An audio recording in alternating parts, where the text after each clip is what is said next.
Good morning. All right, so we are on day 9 and we are studying about vintage. Age is just a number, and we are in Isaiah today, and it's Isaiah 46, verse 4, and it says, "Even to your old age and gray hairs, I am He who sustains you. I have made you and I will carry you. I will sustain you and I will rescue you." It's really easy to get tired the older that you get and to decide that you don't really have any purpose left. My grandmother was 94 years old when she passed away, and she long before that started saying she didn't know why she was still here, that she was ready to just go home to see her Jesus and her Jack, and Jack was her husband who had passed away previously. And I think that it's really easy to get into that rut as we get older and think that we don't really have a purpose. But I can remember telling her numerous times, God's not done with you yet. You still have things to do here on earth. And I'm so glad that He didn't take her earlier, because all of the lessons and the things that I learned from her during that time, I would have missed out on. And she was one of the most godliest women that I have ever known in my life. And yet she was tired.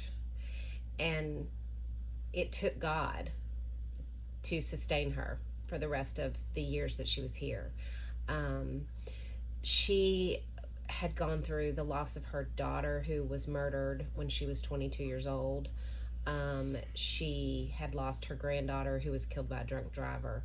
She had lost her husband, who was killed in a horrible tractor accident. And they were married for 60 years. So she had gone through a lot, and there was a lot she was dealing with.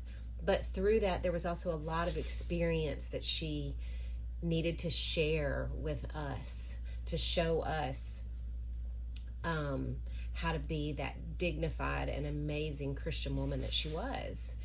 And if she had been taken sooner, we wouldn't have experienced all of that with her and learned those lessons and been allowed to seek wisdom from her. And so I want to encourage you today that if you're tired, God is here and He is going to sustain you. If you feel as though you don't have a purpose, you do. And the people around you that love you, they need what you have to offer. Because if God was finished with you, you would be gone and in heaven with Him. So I want to encourage you today to flip that script in your head and remind yourself that you are here for a purpose, and that God has you in His hands to give you strength and give you comfort and to sustain you until the day that you get to go home. I love you guys, and I hope that you guys will have an amazing weekend.